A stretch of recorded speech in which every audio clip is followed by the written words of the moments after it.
mais um episódio do nosso Conexões Famílias Atípicas e sempre preocupado com coisas, com conteúdo expressivo, né, para levar para vocês. E hoje a gente tem uma grata satisfação de receber aqui a Flávia Cortinoves. Flávia tem uma trajetória lindíssima e ela, além de tudo, é subsecretária técnica da Secretaria da Pessoa com Deficiência. Ela é mãe de 2 filhos, do Gabriel e do Rafa, que tem síndrome de Down? Isso, menor. Isso, o menor. Ela vai falar um pouquinho, é claro, dessa trajetória dela, antes do Rafa, pós-Rafa. Mas antes, é claro, a gente tem que fazer o dever de casa. Vamos à autodescrição. Eu sou viúva, tenho 1,72 m, estou hoje toda de verde bandeira, em homenagem a todos os atletas que estão representando o Brasil nas Olimpíadas, então eu estou de verde bandeira. Arrasou. Né? Eu sou loura com cabelo, sou loura porque tenho luzes. E tenho 1,72 m e sou branca. E, Flávia, você, primeiro sua autodescrição. Olá, muito obrigada pelo convite. Sim. Uma honra estar aqui. Bom, eu sou a Flávia Cortinoves, eu sou uma mulher branca de 51 anos, tenho cabelo liso, preto na altura dos ombros, estou vestido com uma blusa branca de golas bem bufantes e um verde, por acaso. Eu adorei essa homenagem, porque a gente realmente tem que homenagear. Não foi isso que eu pensei, mas sempre é hora da gente pensar no quanto nossa galera tá lá representando a gente. Então, muito obrigada por você ter lembrado. Sem combinar deu certo, né? Deu certo. E tô com um sapato na cor marrom. Bom, então vamos começar.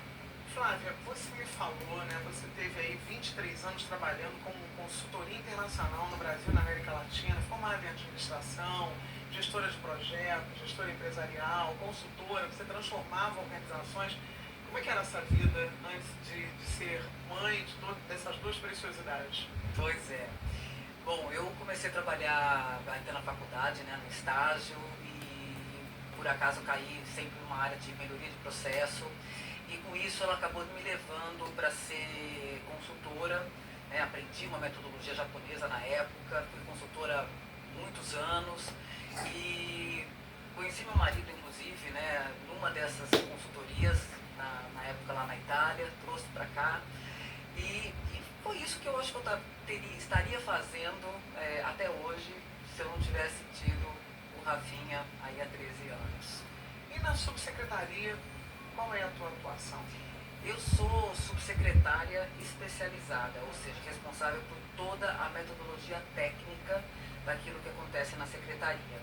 Então, todas as estratégias de atenção, de assistência às pessoas com deficiência são definidas pela minha subsecretaria. Então, hoje eu sou responsável por 7 centros que atendem as pessoas com deficiência, mais de 4.000 pessoas que a gente faz o atendimento todos os meses. E também sou responsável por todas as atuações relacionadas à parte que a gente chama de ações transversais, que são aquelas que a gente faz com os demais órgãos, tanto públicos como privados no terceiro setor, porque não adianta pensar que todas as políticas públicas vão ser feitas por uma única secretaria. A pessoa com deficiência, ela perpassa todas as demais políticas, seja ela saúde, educação, transportes, né, esportes e lazer. Então, por conta dessa transversalidade, né, da vida da pessoa com deficiência, a gente também faz um trabalho muito forte, transversal em todas as secretarias. Então, tudo aquilo que é relacionado à parte operacional técnica, daquela que você precisa efetivamente conhecer muito sobre legislação, as pessoas com deficiência, a vida das pessoas com deficiência, é a minha subsecretaria que é responsável. Nossa, trabalho. E como foi? Quer dizer, porque tem essa mulher, né, incrível, multidisciplinar, hiperativa, e aí essa mulher teve uma mudança na vida dela, né, a partir do nascimento do Rafa. Como é que foi? Como é que você descobriu? Como foi essa Foi coisa? uma grande mudança, né? Eu falei antes, né, que talvez eu estivesse fazendo isso até hoje. E realmente, quando o Rafa nasceu, eu descobri, né, que o Rafa tem síndrome de Down na hora do parto. E, né, não tive nenhuma sinalização, né, antes, durante a gravidez. E quando o Rafa nasceu, Ilga, eu vou ser bem sincera que eu levei um choque, né? E não só por conta, né, de descobrir a deficiência dele, mas descobrir que o mundo que eu vivia era um mundo de faz de conta, não era um mundo em que eu enxergava que essas pessoas existiam e que elas fazem parte do mundo. E aí eu me dei conta também que eu nunca tinha antes dito um oi para as pessoas com deficiência, muito menos com pessoas com síndrome de Down. Na minha infância, eu infelizmente não tive oportunidade de conviver com pessoas com deficiência, vou falar com síndrome de Down. Então, na minha imaginação, elas estavam lá dentro. Né? Na minha imaginação não, na realidade. Elas estavam lá dentro daquele muro, né, das instituições, e elas não faziam parte da sociedade. Elas não viviam, elas não estavam no clube, elas não estavam nas festas, elas não estavam na escola. E com isso você não calibra os seus isso, né? Calibramos os olhos a partir da convivência. E eu fiquei muito chocada quando eu me vi com um filho que eu nunca nem tinha visto. E aí a partir daí eu falei, nossa, se eu não fizer alguma coisa, ou não contribuir para aquelas pessoas que estão fazendo alguma coisa, a gente talvez demore muito tempo para que o mundo possa enxergar o tamanho da diversidade humana, né? E a gente não fique nessa coisa padronizada, né? Onde efetivamente a gente acaba tendo mais olhos para a maioria, mas todo mundo tem as mesmas oportunidades, deveria ter as mesmas oportunidades, né, na vida. E aí a partir daí eu falei, cara, não faz mais sentido eu continuar fazendo o que eu fazia, e aí foi aí que eu realmente fiz a minha transição de carreira, e é por conta dessa transição de carreira que um tempo me fez estar aqui nessa posição hoje como subsecretária. Você né? sai de transformadora das organizações para transformar vidas. Olha que coisa bonita. Que também não deixa de ser. Exatamente, é a tua atuação, né? É a minha atuação, né? Continua, só que com, de repente, com uma outro missão viés um pouco diferente. mais, né? Até para mim, um pouco mais robusta, né? Porque você fala de vida, de pessoas, né? Exatamente. Você, conjuntamente com a empresa do seu marido, né? Acho que vocês criaram um projeto Beleza em Todas as Formas. Fala um pouco desse projeto pra gente. Então, e aí, logo depois que o Rafa nasceu, por acaso eu estava como consultora, né? No mesmo grupo que ele atuava. E aí a gente também começou a entender que um desafio da lei de cotas, né? Que existe, e infelizmente existe um viés ainda, porque o problema não são as empresas. O problema é que a gente tem que entender que as empresas são formadas por pessoas e que as pessoas também não tiveram as mesmas oportunidades de conviver, de vivenciar, né, o dia a dia com pessoas com deficiência. E isso faz muita diferença, tanto assim que todo mundo que tem mais de 35 anos, assim como nós, né, não tiveram oportunidade de estudar com pessoas com deficiência. Então, também não tem seu olhar calibrado, e também acho que pessoas com deficiência não podem ser produtivas, não podem trabalhar executando as mesmas funções, e isso faz com que o cumprimento da lei de cotas seja um fardo. E aí a gente decidiu, então, juntar um grupo de pessoas com expertises diferentes, e a gente criou um projeto, que é um projeto extremamente inovador, era extremamente inovador na época, e que a gente fez uma capacitação focada nas pessoas com deficiência intelectual, para que elas atuassem no mundo da beleza, que era o core business da empresa. E aí a gente fez um curso muito adaptado, totalmente acessível para todas as pessoas. Porque muitas pessoas com deficiência intelectual não têm oportunidade, não tiveram oportunidade de serem alfabetizadas de uma maneira possível. Ou seja, porque a maioria das vezes o jeito de ensinar é um só e você que aprenda do seu jeito. E aí a gente foca demais na aprendizagem, esquece de focar na ensinagem, que deve ser adaptada para cada tipo de pessoa. E nem vou falar que é somente para as pessoas com deficiência, porque achar que uma classe de 30 pessoas todo mundo vai aprender igual não tem uma utopia. E aí com isso a gente criou esse projeto, a gente criou uma metodologia extremamente acessível, inclusive para as pessoas não alfabetizadas. E aí a gente conseguiu provar que existe muita potencialidade, existe muito desejo de trabalhar, de ser produtivo. O que falta é efetivamente a oportunidade de ser ensinado de uma maneira que me faça sentido, no ritmo que eu posso aprender, você entendeu? De uma maneira que eu entenda, possa ter um tempo da minha prática.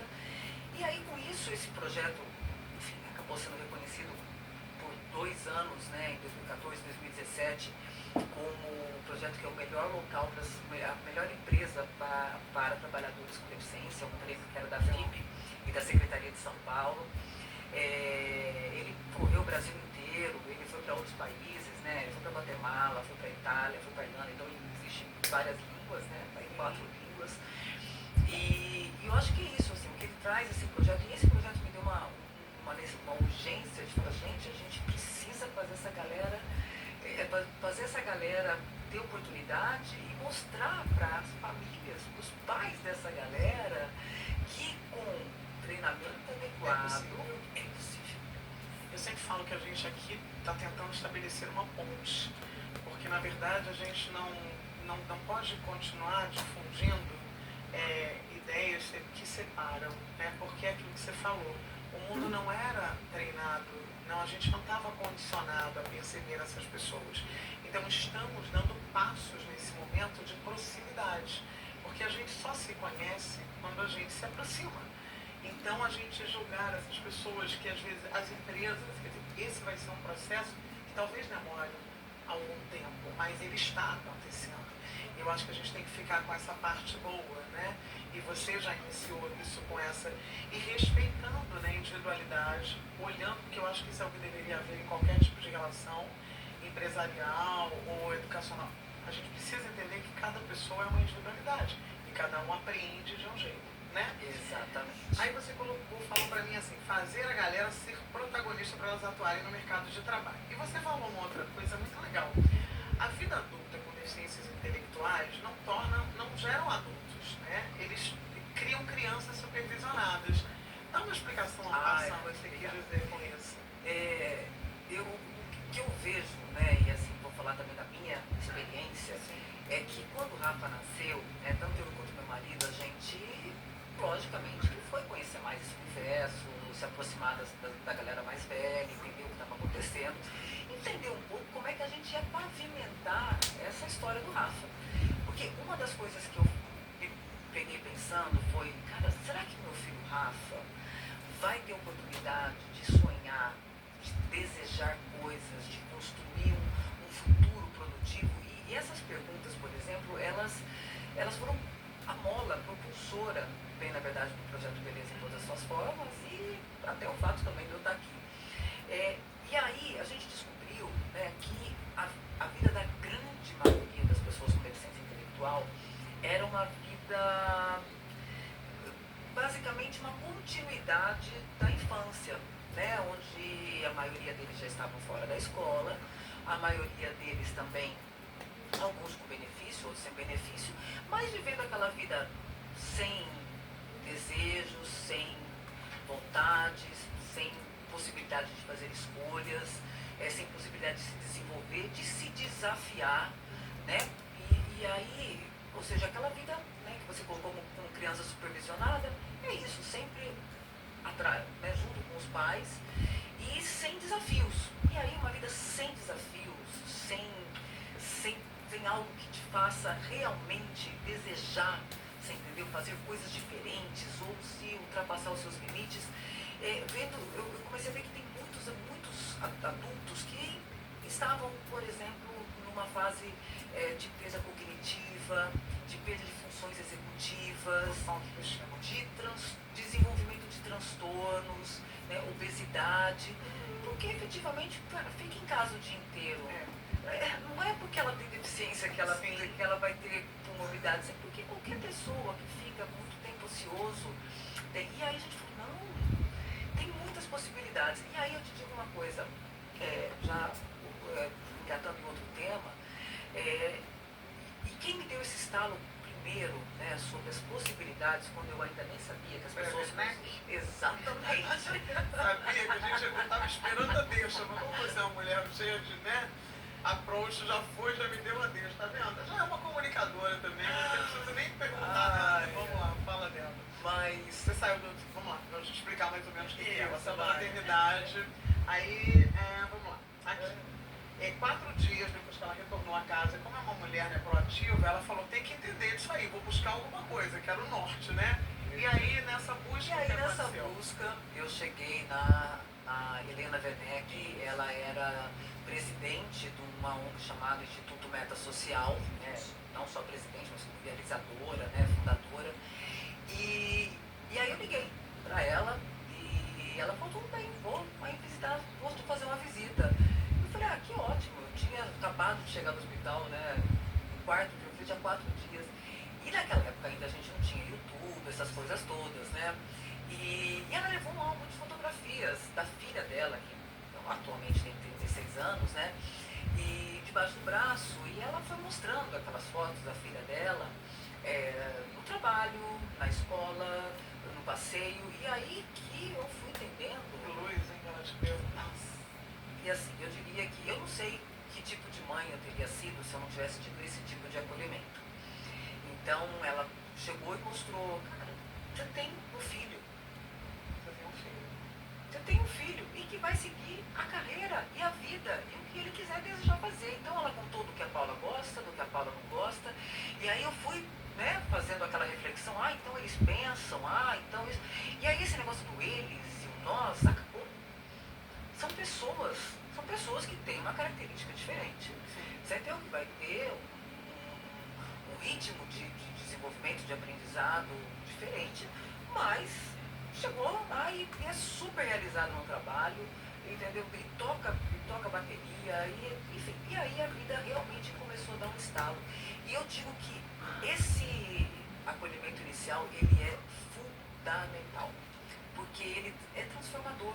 Porque se naquele momento que você está com aquele filho, que você também não foi acostumada a viver, porque você também não teve essa oportunidade na vida, eu acho que cada vez mais a gente está tendo, porque depois de 2008, né, a gente tem a política da educação inclusiva e isso muda tudo. É uma vitória. Hoje a gente tem mais de 90% dos alunos com deficiência nas escolas regulares. Então, a gente tem muito ainda a avançar. Mas a gente já fez o primeiro movimento, que é juntar todo mundo, que é fazer com que todo mundo conviva com todo mundo. E isso é transformador, né, por si só. Porque a gente está formando, bem, na verdade, as crianças de hoje serão os adultos de amanhã, que eles não serão como nós fomos. Eles não olharão para as pessoas com deficiência e vão falar, mas será que fala? Porque essa foi a minha... Mas será que fala? Será que agride? Será que pensa? Não, eles já conviveram, já brincaram, inclusive já foram muito mais criativos para poder incluir essa galera nas brincadeiras, coisas que a gente nunca nem sonhou. Então, assim, isso é transformador, assim, eu acho que o pessoal que está vindo hoje, né, e a galera mais jovem, tem menos de 35, poxa, é um pessoal que já tem uma outra vivência. Já expandiu, né? Muito mais, muito mais. E foi com a Werneck, com a Helena, que aconteceu aquela questão que, acho que tudo, a partir da transformação que ela criou, tudo isso, né, se engajou, foi porque ela foi para a praça com a filha dela e as pessoas fugiram? Foi isso? As mães? Como é que foi isso? Então vou contextualizar também a Helena Werneck, que eu a conheci quando meu filho tinha 4 anos. A Helena Werneck é a atual secretária municipal da pessoa com deficiência do Rio de Janeiro. E aí a gente fez muitos projetos ao longo desses 13 anos juntos. Inclusive a Helena Werneck participou ativamente do Beleza em todas as suas formas. Nós somos 4 mulheres, né, cofundadoras. Ela é uma dessas 4. Não é? E ela é uma das né, cofundou também, né, cofundadora, e atual secretária, e foi aí que ela me fez esse convite, né, então, pela nossa trajetória junto. E a Helena, né, a filha dela tem hoje 36, 37 anos, ela conta essa história que seria ideal depois você perguntar para ela, que ela vai ter muito mais detalhes do que eu contando aqui. Mas a Helena foi para uma praça, né, a filha dela era pequena, imagina, 36 anos atrás, eu conheci. Hoje a gente ainda luta muito, né, para que a gente possa ter esse olhar, né, de igualdade. 36 anos isso nem existia, né? E aí assim que ela chegou, as pessoas saíram, ela falou, não, preciso fazer alguma coisa. Eu falo que quando a gente se incomoda muito com alguma coisa, a gente decide fazer algo para mudar. E foi isso que ela fez.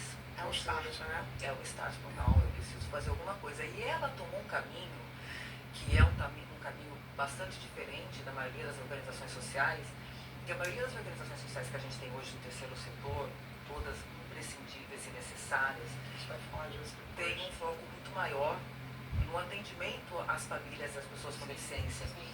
Mas ela foi para um outro caminho que ela falou, não, eu quero trabalhar com os 80% da população que não tem deficiência, que nunca conheceu nada. E aí ela fez muitas campanhas. O pessoal que foi inserido nas TVs, nas novelas. Isso, exatamente. Ela foi fazer propaganda, ela foi trabalhar muito, trabalhou, né, ela foi consultora em todas os seriados e novelas, né? Desde daquele Malu Mulher, ai meu Deus, eu não vou lembrar o nome, Páginas da Vida, Sim, onde a Páginas da Vida, Clarinha, que era uma fofa, gente. Né, a Regina Duarte lutando por aquela maternidade, que coisa mais fantástica. Não, aquela novela foi marcante, não, né? Foi. Eu acho que para todo mundo, quem é que não lembra, né? Não é? Sim. Então ela foi exatamente por esse caminho. E aí ela contribuiu muito, não só aqui no Brasil, mas como em todo mundo, com esse olhar, com esse olhar de potencialidade. Ou seja, o caminho que ela escolheu para mostrar que as pessoas com deficiência existem foi a visibilidade, foi colocar as pessoas na mídia. Exatamente. Isso faz toda a diferença, né? Ajuda a gente a calibrar os olhares. É aquilo descortina. Porque aquele tipo de coisa, uma das coisas que eu pensei, que, gente, se a gente tiver que esperar que toda a família tenha uma pessoa com deficiência para poder despertar, nossa, vai demorar muito tempo. Entendeu?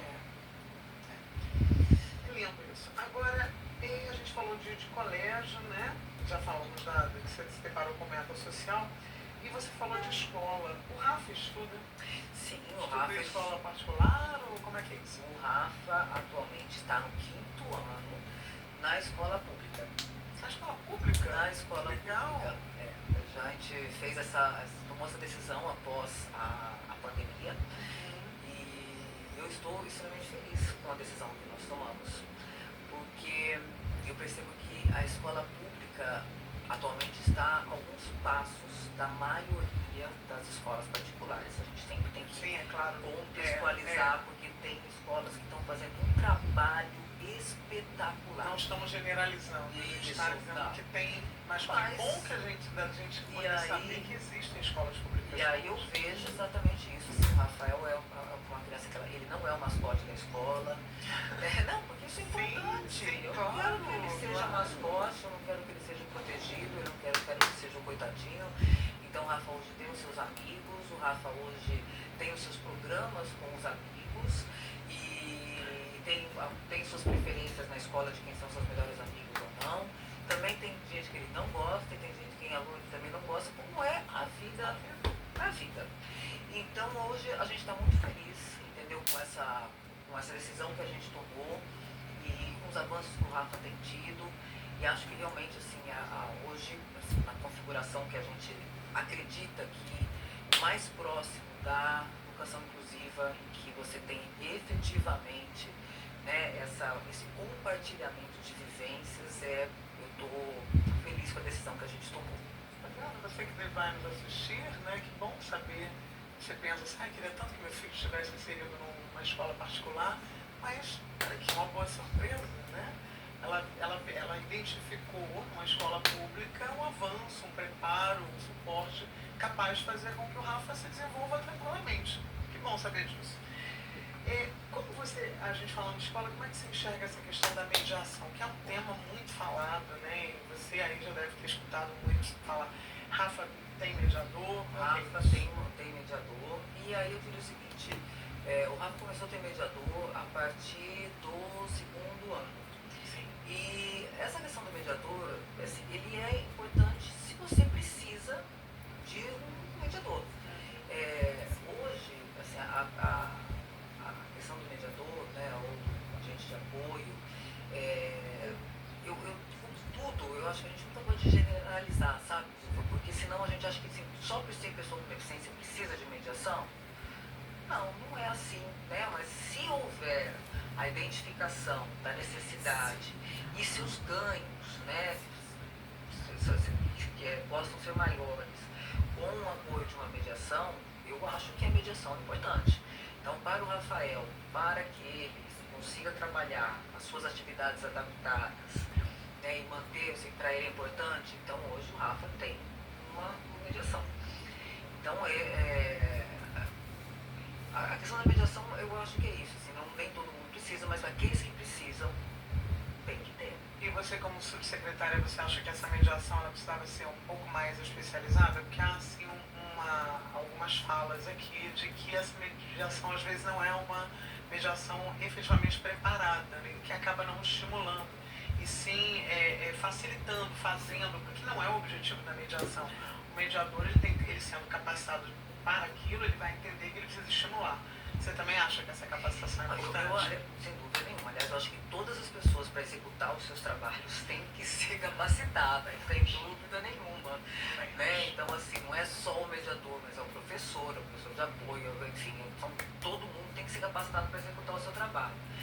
Mas eu acho também, assim, que nenhuma transformação ela acontece assim de um dia para o outro, a gente estala os dedos e está todo mundo capacitado e as coisas estão vindas. Não, ela é um progresso. Se a gente imaginar há 10 anos atrás, a gente não tinha 90% das pessoas com deficiência matriculadas em escolas regulares. Estavam escondidas. Você entendeu? Então, assim, foi um avanço gigantesco. Agora a gente tem que trabalhar na qualidade, na qualificação, mas eu vejo, por exemplo, falando da escola pública, eu vejo hoje um esforço muito grande nessa capacitação, nesse desenvolvimento das competências.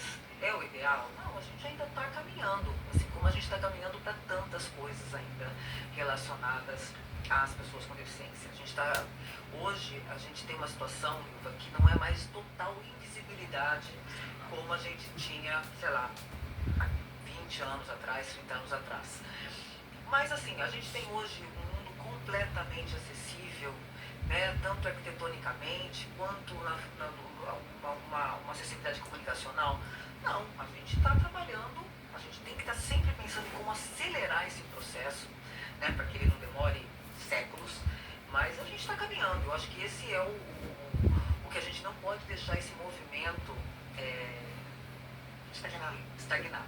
E também acho que os movimentos ao longo da história, que houve mais avanço na questão de política pública para as pessoas com deficiência, né, leis, decretos, foi quando as pessoas com deficiência lutavam juntas, independente das suas características. Elas lutavam pelo grupo de pessoas com deficiência. E isso fez uma grande diferença. E assim, eu acho que hoje o nosso movimento, né, eu colocando também, nesse momento eu sou mãe de pessoa com deficiência intelectual, meu filho não precisa de rampa, mas o meu filho precisa de um outro tipo de acessibilidade. E aí, se eu for lutar especificamente pela acessibilidade que meu filho vai precisar ou precisa, eu sou muito fraquinha, eu e o nosso grupo de famílias. Agora, se a gente se juntar, e seja lá que tipo de acessibilidade for, e a gente se juntar, estar junto, a gente tem condições de avançar e muito nessa pauta. E a gente, muito pelo contrário, a gente está se fragmentizando cada vez mais. Entendeu? Estamos muito fragmentado, muito segmentado e super, mega, ultra segmentado. Gente, esse era a filosofia romana, entendeu?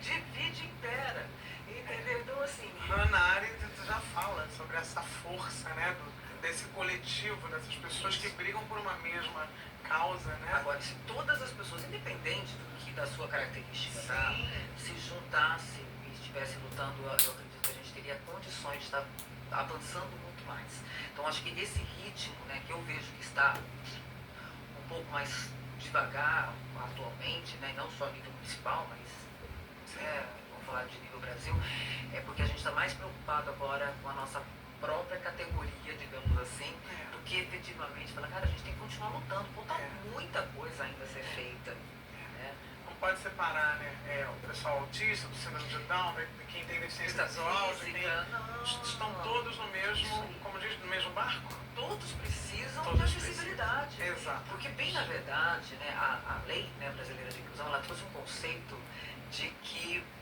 a característica da pessoa da deficiência, ela existe não em função do seu diagnóstico, mas sim em função das barreiras que você enfrenta. Porque se você elimina as barreiras, você praticamente tem um mundo de igualdade de oportunidades para todo mundo. Sim, Não é? exatamente. E aí, cada pessoa tem um tipo de barreira diferente. Alguns têm umas barreiras físicas, Sim. arquitetônicas, outros comunicacionais, né? Então, as barreiras são diferentes. Mas todos. E todas as pessoas com deficiência têm barreiras atitudinais. Em todos os lugares. Né? Sim, com certeza. Você disse também que o Rafa é um artista. Ai, Olha, você que tem um filho aí, olha, escuta o que o Rafa faz. O que o Rafa faz? e o Rafa faz um montão de coisa. Além da escola, ele faz Kumon, faz natação, faz explicadora, faz TikTok. Pois é, faz aula de TikTok. Jura? E Juro. gosta de fazer dancinha também? Ah, exatamente é isso que eles Ah, aprendem isso. lá. Que maravilha. E olha só, eu acho que e faz teatro, Sim. enfim, nem sei o que mais que tem na agenda dele. Enfim, ele é uma criança que faz um montão de coisa. E aí, né, assim, aí entra um outro assunto que, com o olhar do Rafa, nesse desenvolvimento, desse olhar da potencialidade, né, de todos os seres, porque você tem uma coisa que hoje eu acredito realmente e verdadeiramente na potencialidade de todas as pessoas. Todas as pessoas. Ah, mas meu filho tem paralisia e ele... Ah, a gente tem que descobrir. A Ana Célia é um exemplo. Você falou dela com o Eduardo. Quantas potencialidades ela já descobriu e diziam que ele não faria nada, que ele não se comunicaria, e tá aí. E aí é o seguinte, se realmente a gente acredita que não é possível, a gente vai fazer de tudo para que esse impossível aconteça. Se a gente acredita que é possível, a gente vai fazer de tudo para que esse possível aconteça.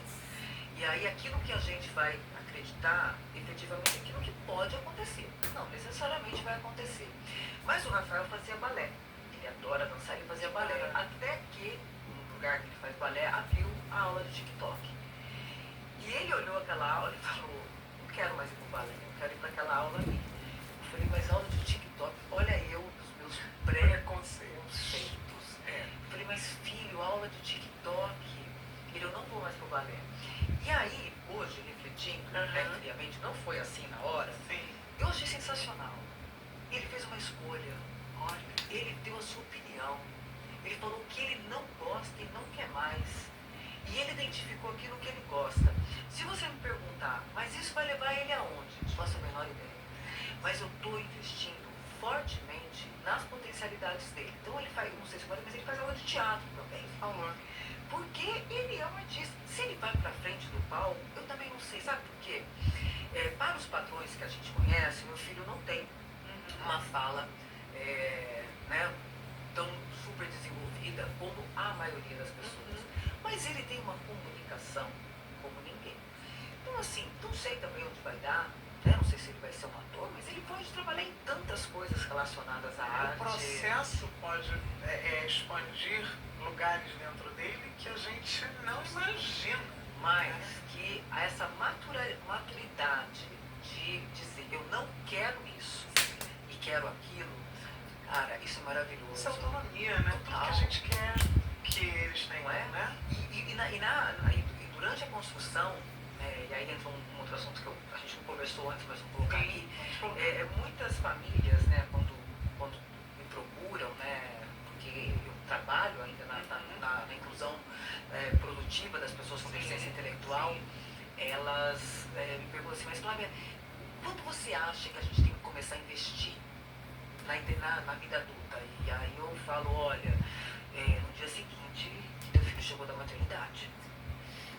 Verdade. Porque não adianta você começar a pensar na construção da identidade adulta aos 18 anos. Não vou dizer para você que é tarde, porque nunca é tarde quanto a vida. Nunca é tarde. Mas você concorda que se você nunca trabalhou com os conceitos de escolha, do que eu gosto, do que eu não gosto, da autonomia, você entendeu? De responsabilidade, de compromisso, chegar aos 18 anos sem esse arcabouço importante, né, de vida. Esse condicionamento, que nós somos seres condicionados, né? Realmente. Então, assim, você vai ter que ter um pouco mais de tempo Sim. para acelerar esse processo. Então, assim, é melhor você começar antes. Então, quando eu me dei conta que meu filho tinha colocado na mesa o seu desejo e o que quer, eu falei, Trabalho bem feito. aula de TikTok, aquela coisa que é rápida demais, entendeu? Aquelas dancinhas. Falei, sei lá. E você já dança também? Eu não. Eu queria tanto aprender uma, mas eu não tenho coordenação motora. Na nossa época, a gente não foi condicionado para dançar nessa velocidade. Não. Entendeu? A gente Eu dançava achei que jazz. eu tinha uma limitação grande. Agora que bom saber que uma mulher inteligente também não consegue, que eu não consigo de jeito maneira. E eu também não. Foi frustrante. Agora você falou uma coisa também muito legal. Você disse assim, o meu primeiro filho, ele ama história, matemática, né? E eu teria sido uma mãe diferente com ele. E aí eu acho que isso também pode ser interessante. O que você teria feito diferente com ele? Eu acho que um pouco até do que eu disse agora. O que você falou, né? agora. Porque, vou dar um exemplo, né? Meu filho mais velho, ele tinha muita dificuldade com matemática.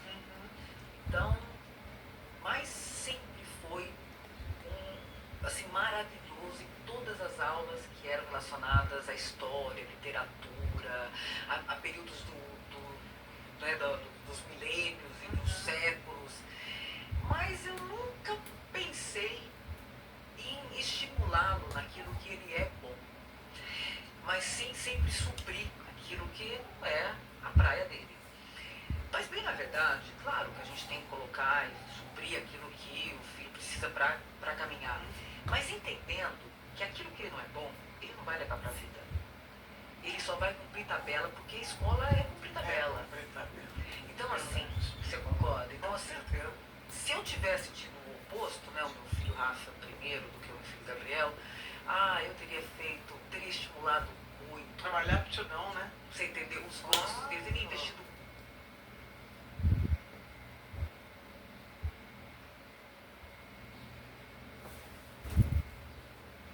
em história, você entendeu?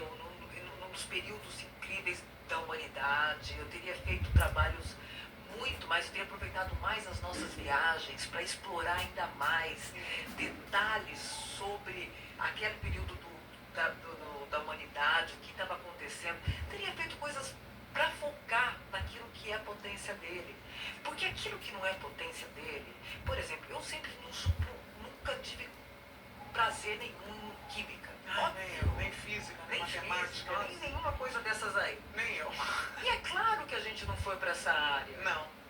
Você entendeu? Então assim... Então, para quê, né? Pra quê? Então assim, eu vou investir naquilo para cumprir tabela, é para passar de ano mesmo. Agora, naquilo que é a sua paixão e a sua potência, cara, eu hoje teria feito isso de diferente. Ou seja, eu teria focado também nas potencialidades do Gabriel. Bom, depois de todas essas argumentações tão valiosas da Flávia, é claro que a gente não pode parar por aqui.